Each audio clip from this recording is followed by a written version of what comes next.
Hi guys, hello, welcome back to Saga Stories. ನಮ್ಮ UC bhaiya UC Chahal ಒಂದು ಪಾಡ್ಕಾಸ್ಟ್ನ ಮಾಡಿದ್ದಾರೆ ರೀಸೆಂಟಾಗಿ ರಾಜ್ ಶಮಾನಿ ಅವರ ಜೊತೆಗೆ. ಇನ್ಫ್ಯಾಕ್ಟ್ ಅವ್ರ ಜೊತೆಗೆ ಇವ್ರು ಪಾಡ್ಕಾಸ್ಟ್ನ ಮಾಡಿದ್ದಾರೆ. ಸೊ ನೋಡಿದ್ರ ಅಂತ ಅಂದ್ಕೊಂಡಿದ್ದು ಸಿಕ್ಕಾಪಟ್ಟೆ ವೈರಲ್ ಆಗಿದೆ. ಸ್ಟೇಟ್ಮೆಂಟ್ಗಳಂತೂ ಬೆಂಕಿ ಸ್ಟೇಟ್ಮೆಂಟ್ಗಳೆಲ್ಲ ಕೊಟ್ಬಿಟ್ಟಿದ್ದಾರೆ. ಯಾವತ್ತೂ ಯಾರ ಜೊತೆ ಶೇರ್ ಮಾಡ್ಕೊಳ್ಳದೇ ಇರೋವಂಥದ್ದನ್ನೆಲ್ಲ ಈಚೆ ಕಡೆ ಶೇರ್ ಮಾಡಿಬಿಟ್ಟಿದ್ದಾರೆ. ಏನು ಅಂಥದ್ದೆಲ್ಲ ಶೇರ್ ಮಾಡಿಬಿಟ್ಟಿದ್ದಾರೆ. ಹೌದು, ಅವರ ಪರ್ಸ್ನಲ್ ಬಗ್ಗೆ ಆಗಿರಲಿ, ಪರ್ಸ್ನಲ್ ಲೈಫ್ ಬಗ್ಗೆ ಆಗಿರಲಿ, ಜೊತೆಗೆ ಪ್ರೊಫೆಷ್ನಲ್ ಲೈಫ್ ಬಗ್ಗೆ ಆಗಿರಲಿ ಸಾಕಷ್ಟು ಶೇರ್ ಮಾಡ್ಕೊಂಡಿದ್ದಾರೆ. ಒಂದೊಂದೇ ನೋಡೋಣ. ನೋಡಿಲ್ಲ ಅಂದರೆ ನಾನು ಇಲ್ಲವ ಇಲ್ಲಿ ಎಕ್ಸ್ಪ್ಲೇನ್ ಮಾಡೋದಕ್ಕೆ ಕನ್ನಡದಲ್ಲಿ. ಸೊ ಬೇಗ ಚಾನಲ್ನ ಸಬ್ಸ್ಕ್ರೈಬ್ ಮಾಡ್ಕೊಳ್ಳಿ. ವಿಡಿಯೋ ಸ್ಟಾರ್ಟ್ ಮಾಡೋಕ್ಕಿಂತ ಮುಂಚೆ ಹಂಗೆ ಗಂಟೆನ ಒಡೆಯೋದು ಮಾತ್ರ ಮರಿಬೇಡಿ. ಸೊ ಓಕೆ, ಎಲ್ಲಿಂದ ಸ್ಟಾರ್ಟ್ ಮಾಡಿದ್ರು ಯುಸಿ ಚಹಲ್ ಅವರು ಆ ಪಾಡ್ಕಾಸ್ಟಲ್ಲಿ ಎಲ್ಲಿಂದ ಸ್ಟಾರ್ಟ್ ಮಾಡಿದ್ರು ಅಂತಂದರೆ ಅವರ ಪ್ರೊಫೆಷ್ನಲ್ ಲೈಫ್ ಬಗ್ಗೆನೇ ಸ್ಟಾರ್ಟ್ ಮಾಡಿದ್ದು. ಇಂಡಿಯನ್ ಟೀಮಿಂದ ಅವ್ರನ್ನ ತೆಗೆದಾಕಿದ್ದು, ಕಿತ್ತಾಕಿದ್ದು ನಿಮಗೆ ಏನು ಅನಿಸಿದೆ? ಇವಾಗ ಈಚೆ ಕಡೆ ಇದ್ದರೆ ಇಂಡಿಯನ್ ಟೀಮಲ್ಲಿ ಏನು ಆಡ್ತಾ ಇಲ್ಲ, ನೀವು ಸ್ಕ್ವಾಡಿಗೆ ಬರ್ತೀರಾ, ಆಡೋದಕ್ಕಾಗೋದಿಲ್ಲ, ಮತ್ತೆ ಈಚೆ ಕಡೆ ಬರ್ತೀರಾ, ಏನು ಅನ್ನಿಸ್ತಾ ಇದೆ ನಿಮಗೆ ಅಂತ ಕೇಳಿದಾಗ, ನಿಮ್ಗೇನಾದ್ರು ಹಲ್ಟ್ ಆಗುತ್ತಾ ಅಂತ ಕೇಳಿದಾಗ, ಹೌದು ಹಲ್ಟ್ ಅಂತೂ ಹಾಗೆ ಆಗುತ್ತೆ. ಒಬ್ಬ ಪ್ಲೇಯರ್ಗೆ ಹಲ್ಟ್ ಆಗೋದಿಲ್ವಾ? ಎಲ್ಲರಿಗೂ ಹಲ್ಟ್ ಹಾಗೇ ಆಗುತ್ತೆ. ಬಟ್ ಇನಿಷಿಯಲಿ ನನಗೆ ಸಿಕ್ಕಾಪಟ್ಟೆ ಜಾಸ್ತಿ ಹಲ್ಟ್ ಆಗೋದು 2021 ಟೈಮಲ್ಲಿ. ಅವಾಗ ಸಿಕ್ಕಾಪಟ್ಟೆ ವರ್ಲ್ಡ್ ಕಪ್ ಟೈಮಲ್ಲಿ ಎಲ್ಲ ಸಿಕ್ಕಾಪಟ್ಟೆ ಹಲ್ಟ್ ಆಗೋದು. ಸ್ಕ್ವಾಡಲ್ಲಿ ಇರ್ತಿದ್ದೆ, ಸ್ಕ್ವಾಡಿನ ಈಚೆ ಇರುತ್ತೆ ಕೆಲವೊಂದು ಟೈಮು. ವರ್ಲ್ಡ್ ಕಪ್ಪು ಹಾಕೊತಾ ಇರಲಿಲ್ಲ. ಸೊ ಅವಾಗ ಸಿಕ್ಕಾಪಟ್ಟೆ ಹಲ್ಟ್ ಆಗೋದು, ಅಳ್ತಾ ಇದೆ ಕೂತ್ಕೊಂಡು. ಬಟ್ ಹತ್ರ ಏನೂ ಬರೋದಿಲ್ಲ ಅಂತ ನನಗೆ ಗೊತ್ತಿತ್ತು. ಪರ್ಫಾರ್ಮೆನ್ಸಿಂದನೇ ಪ್ರೂವ್ ಮಾಡ್ಕೊಬೇಕು ನಾನು, ಇಲ್ಲ ಅಂದರೆ ಸರ್ವೈವ್ ಆಗೋದಕ್ಕೆ ಆಗೋದಿಲ್ಲ ಅಂತ. ನಾನು ಇವತ್ತಿಗೂ ಅಷ್ಟೇ, ಇವತ್ತಿಗೂ ಕೂಡ ನಾನು ಟ್ರೈ ಮಾಡ್ತಾನೆ ಇದ್ದೀನಿ. ಮತ್ತೆ ಇಂಡಿಯನ್ ಟೀಮ್ಗೆ ಹೋಗ್ಬಿಟ್ಟು ನಾನು ಕಮ್ ಬ್ಯಾಕ್ ಮಾಡಿಬಿಟ್ಟು ಆಡೋದಕ್ಕೆ ಟ್ರೈ ಮಾಡಿದ್ದೀನಿ. ಒಂದು ಬೆಸ್ಟ್ ಎಕ್ಸಾಂಪಲ್ನ ಕೊಡಿದ್ರೆ, ಸಾಕಷ್ಟು ವರ್ಷ ಆಗಿದೆ ಚಹಲ್ ಅವರು ಸ್ಕ್ವಾಡಿಗೆ ಬರ್ತಾ ಇದ್ದಾರೆ, ಬಟ್ 11 ಕಾಣಿಸ್ಕೊಂತಲ್ಲ ಇಂಡಿಯನ್ ಟೀಮಲ್ಲಿ. ಕರುಣ್ ನಾಯರ್ ಅವ್ರನ್ನೇ ಎಕ್ಸಾಂಪಲ್ ಕೊಟ್ಟಿದ್ದಾರೆ. 9 ವರ್ಷ ಆಲ್ಮೋಸ್ಟ್ ಅವರು 9 ವರ್ಷ ಆದಮೇಲೆ ಹೊಡಿತಾ ಇದ್ದಾರೆ ನೋಡಿ. ಇವಾಗ ಹಾಫ್ ಸೆಂಚುರಿನ ಲಾಸ್ಟ್ ಹೊಡೆದವ್ರು ಹಾಫ್ ಸೆಂಚುರಿ 9 ವರ್ಷದ ಹಿಂದೆ ಇಂಡಿಯನ್ ಟೀಮ್ಗೆ ನೋಡಿ. ಅಷ್ಟು ವರ್ಷ ಆದಮೇಲೆ ಇವ್ರು ಕಮ್ ಬ್ಯಾಕ್ ಮಾಡಿದರೆ, ಸೊ ಎನಿಥಿಂಗ್ ಈಸ್ ಪಾಸಿಬಲ್. ಒಂದು ಹೋಪ್ನ ಇಟ್ಕೊಬೇಕು ಅಷ್ಟೇ. ಅದಕ್ಕೆ ಕೆಲಸ ಮಾಡಬೇಕಾಗತ್ತೆ. ಕೆಲಸ ಮಾಡ್ತು ಅಂತ ಅಂದರೆ ರಿಸಲ್ಟ್ ತಾನೇ ಬರುತ್ತೆ. ನಾನು ಆಡಿದ್ದೀನಿ ಇಂಡಿಯಾಗೆ 8 ವರ್ಷ ಲಾಂಗ್ ಆಗಿ ಆಡಿದ್ದೀನಿ. ಬಟ್ ಇವಾಗ ನನ್ನ ಕತೆ ಮುಗಿದೋಗ್ಬಿಡ್ತು ಅಂತ ಏನಿಲ್ಲ. ಸೊ ಮತ್ತೆ ನಾನು ಕಮ್ ಬ್ಯಾಕ್ ಮಾಡ್ತೀನಿ, ನನಗೆ ಆ ಭರವಸೆ ಇದೆ ಅಂತ ಹೇಳಿದ್ದಾರೆ. ಆ್ಯಂಡ್ ಡಿವೋರ್ಸ್ ಬಗ್ಗೆ ಸಿಕ್ಕಾಪಟ್ಟೆ ಮಾತಾಡಿದರೆ ಗುರು, ಅವರ ಪರ್ಸ್ನಲ್ ಲೈಫ್ ಬಗ್ಗೆ. ಸೊ ಏನಂತ ಅಂದರೆ ಸೀನು, ಅವ್ರು ಡಿವೋರ್ಸ್ ಆಗುವಂಥ ಟೈಮಲ್ಲಿ 1-2 ತಿಂಗಳ ಆಸ್ಪಾಸಲ್ಲಿ ಸಿಕ್ಕಾಪಟ್ಟೆ ಸೋಷಿಯಲ್ ಮೀಡ್ಯಾದಲ್ಲಿ ಪಾಸಿಟಿವ್ ಆಗಿರಲಿ, ನೆಗೆಟಿವ್ ಆಗಿರಲಿ ಅವ್ರ ಬಗ್ಗೆ ಮಾತಾಡುವಂಥದ್ದು ನಡೀತಾ ಇತ್ತು. ಸೊ ಡಿವೋರ್ಸ್ ಆದಂಥ ಟೈಮಲ್ಲಿ, ಡಿವೋರ್ಸ್ ಫೈನಲೈಸ್ ಆದಂಥ ಟೈಮಲ್ಲಿ ಇವ್ರಿಗೆ ಚೀಟರ್ ಅಂತ, ಅದೇ ಯಾರು ಹುಡುಗಿರ್ನ ಹಾಕೊಂಡು ಸುತ್ತಾಡ್ತಾವ್ರೆ, ಚಾಲು ಒಳೋದ್ಲು ಇವಳು ಬಂದ್ಲು ಅಂದರೆ ಚಾಲ್ ಯಾರೋ ಫ್ರೆಂಡ್ಸ್ ಜೊತೆಗೆ ಹೋಗೋದನ್ನೆಲ್ಲ ಸ್ಟೇಡಿಯಮಲ್ಲಿ ಕೂತ್ಕೊಂಡು ಮ್ಯಾಚ್ನ ವಿಟ್ನೆಸ್ ಮಾಡುವಂಥದ್ದು, ಯಾವುದೋ ಹುಡುಗಿನ ಹಾಕೊಂಡ್ಬಿಟ್ಟು ಒಂದು ಚಾಲ್ ಆಗಲೇ ಅನ್ನೋವಂಥದ್ದು. ಸೊ ಎಲ್ಲ ಸೋಷಿಯಲ್ ಮೀಡ್ಯಾದಲ್ಲಿ ಹಾಕಿದಂಥ ಟ್ರೋಲ್ಗಳು, ಚೀಟರ್ ಅಂತ ಬ್ಲೇಮ್ ಮಾಡುವಂಥದ್ದು, ಆರ್ಟಿಕಲ್ನ ಬರೆಯುವಂಥದ್ದು, ಚೀಟ್ ಮಾಡಿಬಿಟ್ಟಿದ್ದಾನೆ ಧನಶ್ರೀ, ಇವನ್ನ ಚೀಟ್ ಮಾಡಿಬಿಟ್ಟಿದ್ದಾನೆ ಅನ್ನೋಂಥ ಬರೆಯುವಂಥದ್ದು. ಸೊ ಇದೆಲ್ಲ ಸಿಕ್ಕಾಪಟ್ಟೆ ಹರ್ಟ್ ಆಗ್ತಿತ್ತು. ಆ್ಯಕ್ಚುಯಲ್ ಸ್ಟೋರಿ ಯಾರಿಗೂ ಕೂಡ ಗೊತ್ತಿಲ್ಲ. ಸೊ ಇವಾಗ ನಾನು ಸ್ವಲ್ಪ ಶೇರ್ ಮಾಡ್ಕೊತಿದ್ದೀನಿ ಅಷ್ಟೇ, ಆ್ಯಕ್ಚುಯಲ್ ಸ್ಟೋರಿ ಏನು ಆಗಿತ್ತು ಅಂತ. ಸೊ ಇಷ್ಟು ದಿನ ನಾನು ಯಾರ ಹತ್ರನೂ ಕೂಡ ಶೇರ್ ಮಾಡ್ಕೊಳ್ಳಿ. ಇನ್ಫ್ಯಾಕ್ಟ್ ನನ್ನ ಫ್ರೆಂಡ್ಸ್ ಹತ್ರನೇ ಶೇರ್ ಮಾಡ್ಕೊಳ್ಳೋದಕ್ಕೆ ನಾನು ಹಿಂದೆ ಮುಂದೆ ನೋಡ್ತೀನಿ. ಅಂಥದ್ರಲ್ಲಿ ಎಲ್ಲರನ್ನೂ ಶೇರ್ ಮಾಡ್ಕೊಳಕ್ಕಾಗತ್ತಾ ಅಂಥ ಮ್ಯಾಟ್ರ್ಗಳನ್ನ. ಒಟ್ಟಲ್ಲಿ ಚೀಟರ್ ಅಂತ ನನಗೆ ಒಂದು ಪಟ್ಟಣ ಸ್ವಲ್ಪ ಮೀಮ್ಸ್ಗಳಾಗಿರಲಿ, ಜೊತೆಗೆ ಆರ್ಟಿಕಲ್ಗಳಾಗಿರಲಿ ಏನು ಕೊಟ್ಟಿದ್ರು, ಅದು ನನಗೆ ಭಾರಿ ಆ ಟೈಮಲ್ಲಿ ಸಿಕ್ಕಾಪಟ್ಟೆ ಹರ್ಟ್ ಆಗೋಗ್ಬಿಟ್ಟಿತ್ತು ಅಂತ ಹೇಳಿದರೆ. ಸೊ ಡಿವೋರ್ಸ್ ವಿಚಾರ ಮಾತಾಡ್ತಾ, ಸೊ ಆ ಒಂದು 2-3 ತಿಂಗಳು ಏನು ನಡೀತಿತ್ತು, ಅದೇ ಸ್ಪೆಕ್ಯುಲೇಷನ್ಸ್ಗಳು, ರೂಮರ್ಸ್ಗಳು, ಇವ್ರು ಡಿವೋರ್ಸ್ ತೊಗೊತಾರ ತೊಗೊಳ್ಳೋದಿಲ್ವಾ ಅಂತ ಹರಿದಾಡ್ತಾ ಇತ್ತಲ್ಲ ಸೋಷಿಯಲ್ ಮೀಡ್ಯಾದಲ್ಲಿ. ಅದು ಆ್ಯಕ್ಚುಲಿ ನಿಜನೇ ಹರಿದಾಡ್ತಾ ಇತ್ತು ಆ ಟೈಮಲ್ಲಿ ಸೋಷಿಯಲ್ ಮೀಡ್ಯಾದಲ್ಲಿ. ನಾವೇನು ಅಂದ್ಕೊಂಡಿದ್ವಿ ಅಂತಂದರೆ, ನಾವಿಬ್ಬರು ಏನು ಮಾತಾಡ್ಕೊಂಡಿದ್ವಿ ಅಂತಂದರೆ, ಫೈನಲ್ ಆಗೋವರೆಗೂ, ಡಿವೋರ್ಸ್ ಫೈನಲೈಸ್ ಆಗೋವರೆಗೂ ಕೂಡ ನಾವೆಲ್ಲೂ ಕೂಡ ಬಿಟ್ಕೊಂಡು ಕೊಡಬಾರ್ದು ಸೋಷಿಯಲ್ ಮೀಡ್ಯಾದಲ್ಲಿ. ನಮ್ಮದು ಡಿವೋರ್ಸ್ ಆಗ್ತಾಯಿದೆ, ನಮ್ದು ಹಂಗೆ ಆಗ್ತಿದೆ ಕ್ಲಾಶು, ಹಿಂಗೆ ಆಗ್ತಿದೆ ಕ್ಲಾಶು ಅನ್ನೋಂಥದ್ದನ್ನ ಎಲ್ಲೂ ಕೂಡ ಬಿಟ್ಕೊಂಡು ಕೊಡಬಾರ್ದು ಅನ್ನೋವಂಥದ್ದೇನೆ ನಾವಿಬ್ಬರು ಒಂಥರ ಕಮಿಟ್ ಆಗಿದ್ದು. ಸೊ ಅದು ಫೈನಲೈಸ್ ಆದಮೇಲೆ ನಾವು ಈಚೆ ಕಡೆ ಹೇಳಿದ್ವಿ ಡಿವೋರ್ಸ್ ಆಯಿತು ಗುರು ಅಂತ. ಆ್ಯಂಡ್ ಹೆಂಗೆ ಹೇಳಿದ್ದಾರೆ ಅಂತಂದರೆ, ಸೊ ಈ ಡಿವೋರ್ಸ್ ಮ್ಯಾಟ್ರ್ ಅನ್ನುವಂಥದ್ದು ಸೀರಿಯಸ್ ಆಗಿದ್ದು T20 ವರ್ಲ್ಡ್ ಕಪ್ ಆದ ನಂತರ ಅಂತೆ. ಸೊ T20 ವರ್ಲ್ಡ್ ಕಪ್ 2024ಇಂದನೇ ಇದು ಸೀರಿಯಸ್ ಆಗಿದೆ ಇದು ಮ್ಯಾಟರು. ಇವಾಗ ರಿಸಲ್ಟ್ ಬಂದಿದೆ ಅಷ್ಟೇ. ಸೊ ಹಂಗೆ ಹಿಂಗೆ ಆಗ್ತಿತ್ತು. ದಿನೇ ಇದು ಜಾಸ್ತಿನೇ ಆಗ್ತಾ ಹೋಗ್ತಿತ್ತು. ಕ್ಲಾಶ್ಗಳು ಜಾಸ್ತಿ ಆಗ್ತಾಯಿತ್ತು, ಒಂದಕ್ಕೊಂದು ಸಂಬಂಧನೂ ಇರ್ತಿರಲಿಲ್ಲ, ಆ ಥರ ಆಗ್ತಾಯಿತ್ತು. ಮುಂಚೆಯಿಂದನೇ ಇತ್ತಂತೆ. T20 ವರ್ಲ್ಡ್ ಕಪ್ಗಿನ ಮುಂಚೆಯಿಂದನೂ ಕೂಡ ಕ್ಲಾಶಸ್ಗಳು, ಡಿವೋರ್ಸ್ ಅನ್ನುವಂಥದ್ದು ಅವರು ಹೇಳಿದ್ರಂತೆ, ಇವರು ಹೇಳಿದ್ರಂತೆ. ಸೊ ಒಂಥರ ಹೊಂದಾಣಿಕೆ ಸರಿ ಬರಲಿಲ್ಲ. ನಾನು ನನ್ನ ಕೈಲಿ ಆದಷ್ಟು ಕೂಡ ಟ್ರೈ ಮಾಡಿಬಿಟ್ಟೆ. ಅಂದರೆ ನನ್ನ ಪ್ರಕಾರ ನೋಡ್ತು ಅಂದರೆ ಚಾಲಣ್ಣ ಇಲ್ಲಿ ಏನು ಓಪನಾಗಿ ಹೇಳಿಲ್ಲ. ಧನಶ್ರೀ ಅವರು ಮಾಡಿರುವಂಥದ್ದೆಲ್ಲ ಏನು ಓಪನಾಗಿ ಹೇಳಿಲ್ಲ. ಇನ್ನೊಬ್ಬರನ್ನ ಡಿಫೇಮ್ ಅಂತೂ ಖಂಡಿತ ಮಾಡಿಲ್ಲ ಇಲ್ಲಿ. ಸೊ ಅವ್ರಿಗಾಗಿರೋವಂಥ ಹರ್ಟು ನಮಗೆ ಗೊತ್ತಾಗ್ತಾ ಇದೆ ಏನೇನಾಗಿದೆ ಅಂತ. ಆ್ಯಂಡ್ ಅವರು ಹೇಳಿದರು ಓಪನ್ ಆಗಿ, ನಾನು ನನ್ನ ಮನಸ್ಸಿಂದ ಯಾರಿಗೂ ಕೂಡ ಮೋಸ ಅಂತೂ ಮಾಡಿಲ್ಲ, ನನ್ನಷ್ಟು ಲಾಯಲ್ ಆಗಿರೋರನ್ನ ಹುಡ್ಕೋಕ್ಕೇ ಆಗೋದಿಲ್ಲ, ಅಷ್ಟು ಲಾಯಲ್ ಆಗಿದ್ದೆ ನಾನು ರಿಲೇಷನ್ಶಿಪ್ಪಲ್ಲಿ ಅಂತ ಓಪನ್ ಆಗಿ ಹೇಳಿದ್ದಾರೆ.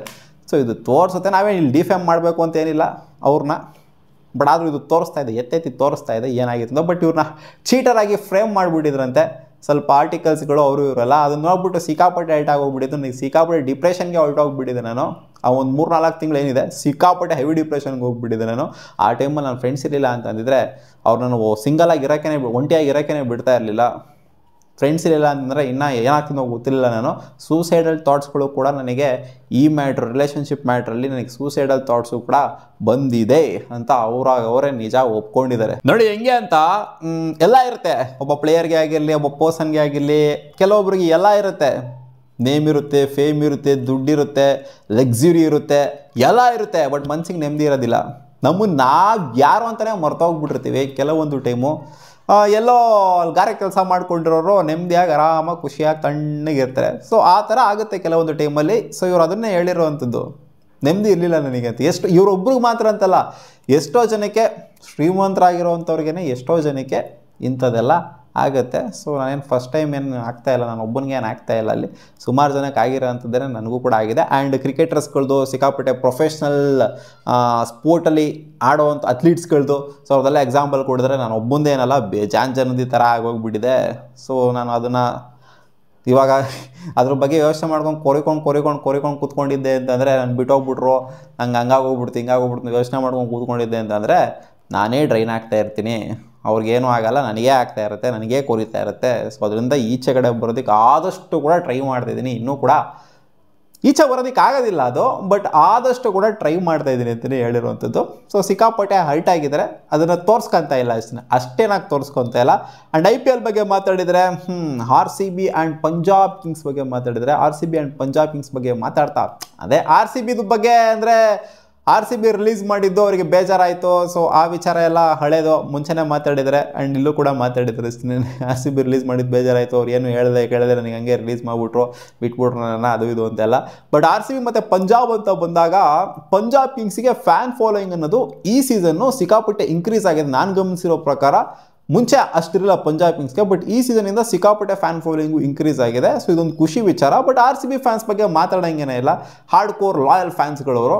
ನಾನು 8 ವರ್ಷ ಆಡಿದ್ದೀನಿ RCBಗೆ, ಆ ಥರ ಫ್ಯಾನ್ಸ್ಗಳಂತೂ ನೋಡೋಕ್ಕೇ ಆಗೋದಿಲ್ಲ. ಸೋಲಿ ಗೆಲ್ಲಿ ಚಿನ್ನಸ್ವಾಮಿ ಸ್ಟೇಡಿಯಮಲ್ಲಿ ಬಂದ್ಬಿಟ್ಟು ಕೂತ್ಕೊಂಡ್ರು ಅಜ್ಜಿ, ಎಷ್ಟೇ ಮ್ಯಾಚ್ 6-7 ಮ್ಯಾಚ್ ಕಂಟಿನ್ಯೂಸ್ ಆಗಿ ಸೋಲಿ ನೀವು, ಆ ಸ್ಟೇಡಿಯಮ್ಮು ಹೌಸ್ ಪ್ಯಾಕ್ಡ್ ಆಗಂತೂ ಇದ್ದೇ ಇರುತ್ತೆ. ಅಂಥ ಫ್ಯಾನ್ಸ್ ಅಂತೂ ಹುಡುಕೋಕ್ಕಾಗೋದಿಲ್ಲ.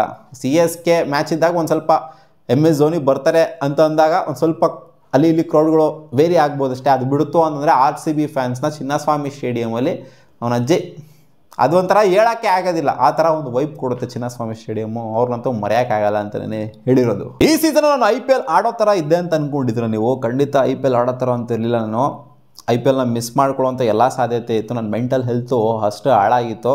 ಬಟ್ ಇದು ಒಂಥರ ಆಪರ್ಚುನಿಟಿ ಅನ್ನುವಂಥದ್ದು. ಅದು ಒಳ್ಳೆ ಪ್ರೈಸಿಗೆ ಬೇರೆ ತೊಗೊಂಡಿದ್ರು, 18 ಕೋಟಿ ಕೊಟ್ಬಿಟ್ಟು ತೊಗೊಂಡಿದ್ದಾರೆ.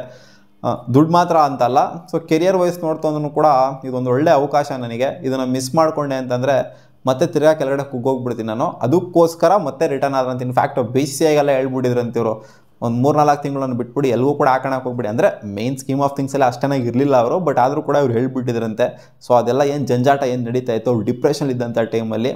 ಸೊ ಅವ್ರು ಒಂದು 5-6 ತಿಂಗಳಂತ ಸಿಕ್ಕಾಪಟ್ಟೆ ಅನುಭವಿಸ್ಬಿಟ್ಟಿದ್ದಾರೆ. ಇವಾಗಲೂ ಲೈಟಾಗಿ ಅಲ್ಲಿ ಇಲ್ಲಿ ಇದ್ದಾರೆ. ಬಟ್ ಕಮ್ ಬ್ಯಾಕ್ ಮಾಡಿದಂಥ ಟೈಮ್ ಏನಿದೆ IPLಲ್ಲಿ, ಫಸ್ಟು 3-4 ಮ್ಯಾಚ್ ಪಂಜಾಬ್ ಕಿಂಗ್ಸ್ಗೆ ಆಡಿದ್ದೇನಿದೆ. ಸೊ ಅವ್ರು ಅಷ್ಟೊಂದು ಕಾನ್ಫಿಡೆಂಟಾಗಿ ಇರಲಿಲ್ವಂತ ಅವರೇ ಓಪನ್ ಆಗಿ ಹೇಳಿದ್ದಾರೆ. ನನಗೆ ತಲೆಯಲ್ಲಿ ಅದೇ ಓಡ್ತಾಯಿತ್ತು, ಬ್ಯಾಕ್ ಎಂಡಲ್ಲಿ ಅದೇ ಓಡ್ತಾಯಿತ್ತು, ರಿಲೇಷನ್ಶಿಪ್ದು ಹೋಗಿರೋದು ಮುನ್ಕೊಂಡು ಹೋಗಿರೋದು ಅದೇ ಓಡ್ತಾಯಿತ್ತು.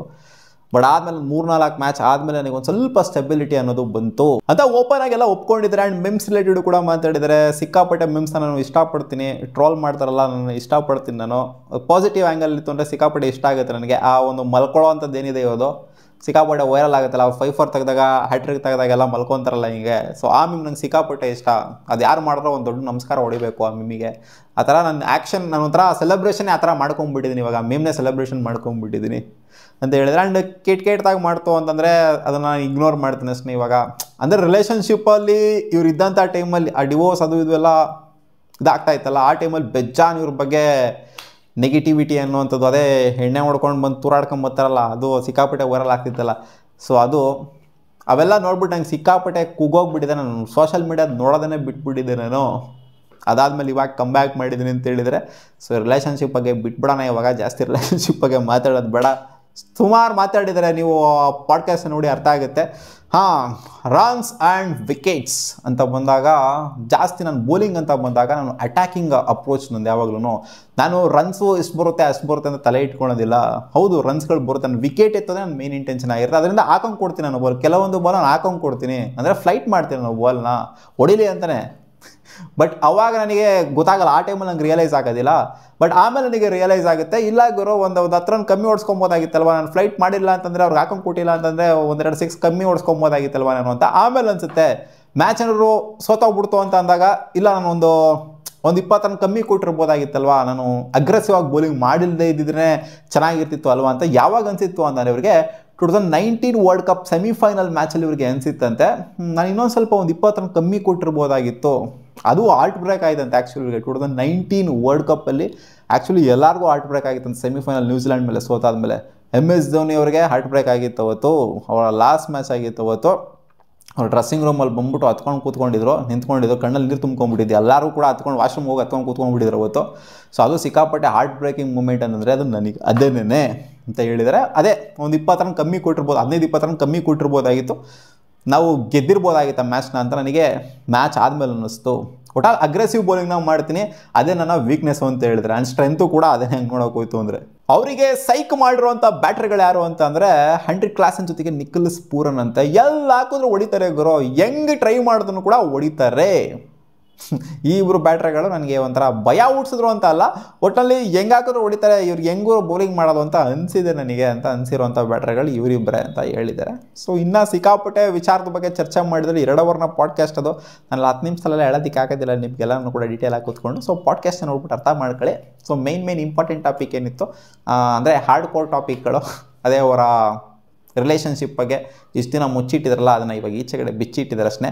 ಬಟ್ ಎಲ್ಲೂ ನೆಗೆಟಿವ್ ಆಗಿ ಡಿಫ್ರೇಮ್ ಅಂತೂ ಖಂಡಿತ ಅವರ ಮಾಜಿ ಪಾರ್ಟ್ನರ್ನಂತೂ ಮಾಡಿಲ್ಲ. ಅದು ಅರ್ಥ ಮಾಡ್ಕೊಬೇಕು ಅಷ್ಟೇ ನಾವು ಏನೇನಾಗಿತ್ತು ಅಂತ. ಮತ್ತೆ ಸಿಗೋಣ ಮುಂದಿನ ವಿಡಿಯೋದಲ್ಲಿ ಗಾಯ್ಸ್.